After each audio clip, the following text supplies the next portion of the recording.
मारा रिक्शा वाला कभी कहा है जाइए थाना जाइए थाना कहे उसका थाना कहीं पकड़ा कहे न पकड़ा मार लेंगे मारेंगे।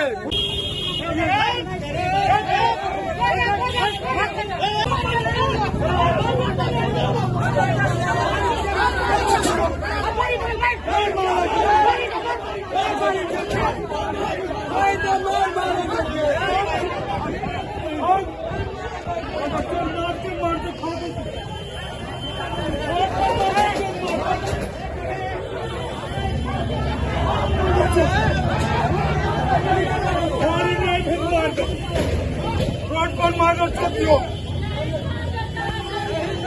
मार कर रोड से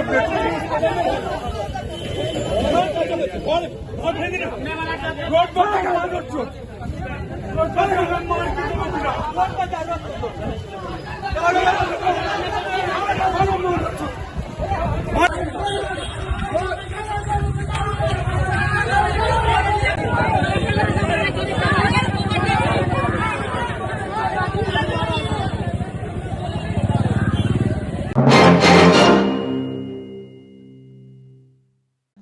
अभी थोड़ी देर पहले नगर पालिका चौक पर इजी रिक्शा वालों ने बवाल कर दिया, अपनी गाड़ी खड़ी कर दी और बहुत सारा शोर शराबा हंगामा हुआ। थोड़ी देर के बाद पता चला कि काली स्थान चौक के पास एक इजी रिक्शे वाले को फिर से किसी बैरियर वाले के द्वारा धमकाया गया, मारा गया, पीटा गया और वो तमाम भीड़ जितने सारे इजी रिक्शा चालक थे उन तमाम लोगों को मोबिलाइज करके बाटा शोरूम के पास ला दिया गया और जहाँ पे वो कर रहे थे वो पूरा माजरा मैं आपको दिखाऊंगा, फुटेज में आपको दिख रहा होगा। पर हुआ क्या, उतने सारे लोग आकर गली में चले आते हैं जिस तरफ से बैरियर काटने वाला इंसान भागता है और उसी तरफ आकर किसी व्यक्ति विशेष निजी आवास में आकर किस तरीके से तोड़ फोड़ करते हैं वो भी पूरा नज़ारा मैं दिखाऊंगा, क्योंकि एक तरफ का अविनाश खबर नहीं दिखाता है। देखिए किस तरीके से यहाँ घर के गेट पर आके पत्थर चलाया गया है, ईंटें चलाई गई हैं। देखिए भैया जी का मतलब हाथ में भी चोट है, मगर उस समय भी ये अपना बचाव कर रहे थे। चाचा जी इनके हाथ में लाठी था, ये अपना घर बचा रहे थे किसी तरीके से, ये नहीं चाहते थे कि उतना सारा भीड़ एक साथ जुड़ जाए। चाचा क्या परिस्थिति उत्पन्न हो गई थी अचानक से, बताइए। हम तो मंदिर पर काम करवा रहे थे जी। मंदिर पर से हम दौड़ते आए, 100-200 आदमी इधर घुस गया, बैरियर वाला को मेरे घर पर मारने लगा। हाँ। तो हम क्या करते, उसको बचाते नहीं, मारने देते। 4 को बैरियर वाला दौड़ के यहीं आ गया, बैरियर वाला मेरे घर पर आ गया। देख लीजिए यहाँ पर ईंटा चलाया, भीतर से बंद किया, उसके बाद भी मारपीट रोड़ाबाजी चालू किए हुए था। तब हम 2-4 को लगाए तब भागा। हाँ। और वहाँ जाके धमका रहा था जो आइए, दौग के आ रहा था, बुलाता था जो आइए, तब हम मारे, तब दबारे। और रोड पर से ईंटा चला रहा था, रोडों पर ईंटा चला रहा था। बैरियर वाला भाग के आपके पास काहे चला आया? जान बचाने के लिए आया। जान बचाने के लिए चला, नहीं आता तो 100-200 आदमी था, 4 को बैरियर वाला को मार देता है ना। हाँ, तो मेरे घर पर जब ईंटा चलाया तो बैरियर वाला को क्या बुझता, बैरियर वाला को क्या बुझता। मगर कुल मिलाकर माहौल यही है कि इतने सारे लोग किसी एक सामान्य आदमी के घर पर चले आइएगा, ईंटा पत्थर चलाइएगा। देखिए प्रोटेस्ट कीजिए, ठीक है ना, सब चीज़ का एक संवैधानिक तौर तरीका है, मगर एक सब नागरिक की तरफ प्रोटेस्ट कीजिए। आप गाड़ी लगा दिए, पूरा बाजार अभी जाम है, पूरा काली स्थान जाम है, पूरा नगर पालिका नगर निगम जाम है और इतना सारा भीड़ मिलकर एक जगह पे आइएगा, ईंटें चलाइएगा, ये सही नहीं है। भैया जी भी वहीं थे। भैया जी क्या माहौल था, थोड़ा बताइए। भैया हम जब रूम से निकले बाहर बैठने के लिए, देखिए उधर से हुजूम दौड़ रहा है। हाँ। बैरियर वाले भैया सब दौड़ के आ रहे हैं। हाँ। हम पूछे क्या हुआ, क्योंकि बचाओ जान बचा के भागो अंदर ही, नहीं तो सब मार बैठता। तो हम दौड़ के घुसे अंदर, जब दरवाज़ा लगाए तो गर्म गाड़ी ईंटा रोड़ा मेरे दरवाज़ा पर चलने लगा। तो हम बाहर निकले, देखे कहे कि बैरियर वाला रिक्शा लगा निकल माधर चतुआ सब जीव के मारबो। हम कहे हम क्या किए हैं, कहा कि नहीं बैरियर वाला के निकाल घर से, हम मारबे। हम कहे ठीक है, हम बैरियर वाला कहे हम जान बचाने के लिए मेरे घर पर रुका है। भैया इस समय भैया भी थे, उससे उनसे भी बात करेंगे, वो गए, थोड़ा लगता है जान बचाने के लिए मेरे घर पर कोई आदमी आया तो उसको हम छोड़ नहीं देंगे, नहीं है, उसको हम बचाए। उसी के वजह मेरे घर पर चढ़ के ईंटा चढ़ाया गया है। जिन बैरियर वालों को दोबारा मतलब पकड़ने के लिए लोग भाग रहे थे, वो बैरियर वाला जान बचाने के लिए आपके पास आ गया। हाँ, मेरे घर पे आए। हाँ। कहे भैया हमको बचा दीजिए, तो हम कहे मेरे घर में घुस जाइए, कोई नहीं कुछ करेगा। हम दरवाज़ा लगाए, उस पर ईंटा चलाना।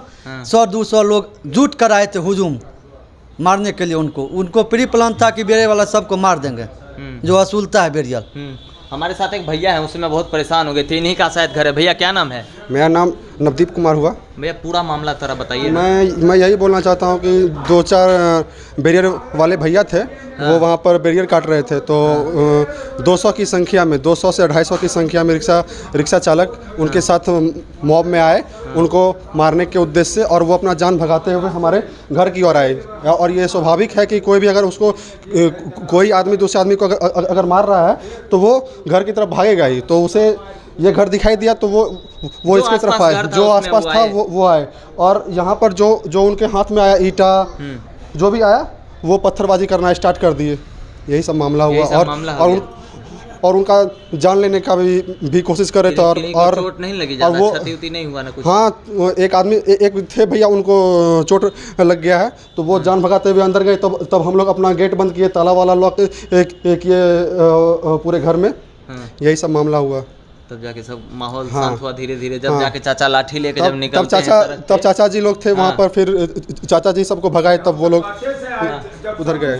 आप पीछे से, आप मंदिर पे थे, उधर पीछे से होके आए लाठी उठी लेके, तब माहौल बदला कुछ? हम देख रहे थे, हुजूम घुस गया मेरे हाँ, घर तक। तो हमारे जो दर्शक हैं उनको एक बात बता देते हैं कि ईजी रिक्शा वालों के साथ अगर गलत हुआ है, अगर वो प्रोटेस्ट कर रहे हैं, रिक्शा बाजार में लगा रहे हैं, मगर उसका एक तरीका होना चाहिए। आप गैर जिम्मेदाराना तरीके से किसी निजी आवास में घुसकर पत्थरबाजी नहीं कर सकते हैं, और किसी भी, चाहे वो कोई भी स्टाफ हो, चाहे वो चालान ही क्यों ना काटता हो, चाहे वो माफिया ही क्यों ना हो, मगर वो है तो इंसान। अगर वो गलत है तो आप प्रशासनिक सहायता लीजिए, आप पुलिस के पास जाइए, एसपी के पास जाइए, डीएम के पास जाइए, संवैधानिक तौर तरीके से, कानूनी तौर तरीके से उन्हें सजा दिलवाइए। इसका ये अर्थ नहीं है कि आप एक पूरा भीड़ बना लेंगे और पूरा सब कुछ अपने हाथ में कर लेंगे और जिसको मन होगा उसको मारेंगे, पीटेंगे या जान से मार देंगे। माहौल तो जान से मारने वाली ही बन गई थी ना। भैया जो थे उनको वो इतने डरे, मार देता। हाँ, उतना 200-400 आदमी था। हर आदमी के, हर रिक्शा चालक के हाथ में 1-2-2, 3-3 के समूह में पत्थर था, जो कि पत्थरबाजी करके उसको जान से मारने का के ही उद्देश्य से वो हमारे घर की तरफ आए थे, और वो अपने जान को बचाने के लिए मेरे घर में आश्रय लिए, और उसके बाद जा करके हम जो है अपना घर में ताला लॉक किए, गेट लगाए, सब चीज़। तब जा करके वो लोग, फिर हमारे चाचा आए और उस लोग को घर के बाहर की, और ये और एक नज़ारा पूरा देख लीजिए, ये मामला है पूरा, देखिए ऐसा ये पूरा घर टूट जो है वो हो गया है। ये भी देखिए पूरा टूट चुका है। यहाँ देखिए ईटा का सिंबल पूरा, देखिए ईटा, और आप वहाँ भी देख सकते हैं घर के बाहर में जो है ईटा का पूरा भरमार है, देख सकते हैं। वहाँ भी ईटा एकदम चूर हो चुका है।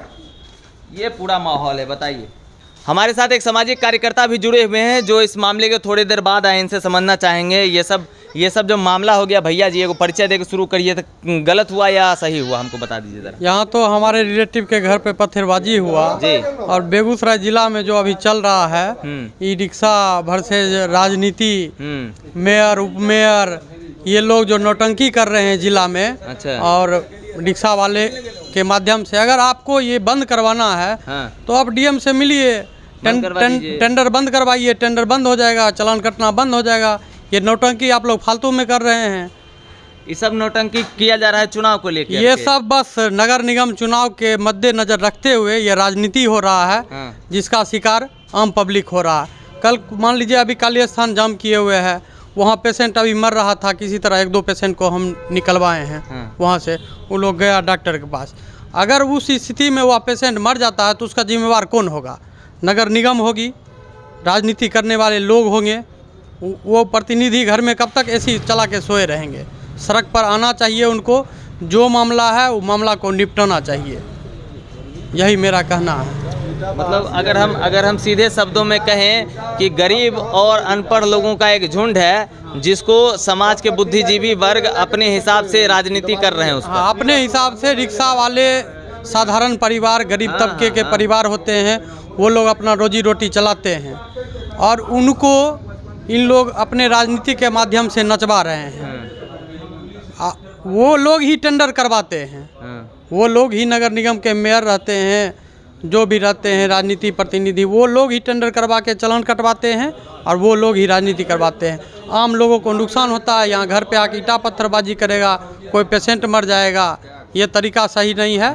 बेगूसराय में सब चीज़ ठीक नहीं चल रहा है। एक परिचय दे दीजिए अपने दर्शकों को। हमारा नाम मक्खन लाल हुआ उर्फ इंद्रजीत कुमार जी, और यहाँ जो है मेरा सर्वोदय नगर में आवास हुआ। ये हमारा मित्र है, अभी फ़ोन किया है कहा कि जो यहाँ घर में सब लोग घुस गया है, तब आए हैं। ये गलत जल्दी। है, हाँ, ये गलत है, जो हुआ ये गलत है। एक हाथ में चोट लग गया उसको, वो हॉस्पिटल गया है अभी। चलिए, तो कुल मिलाकर पूरा मामला यही है।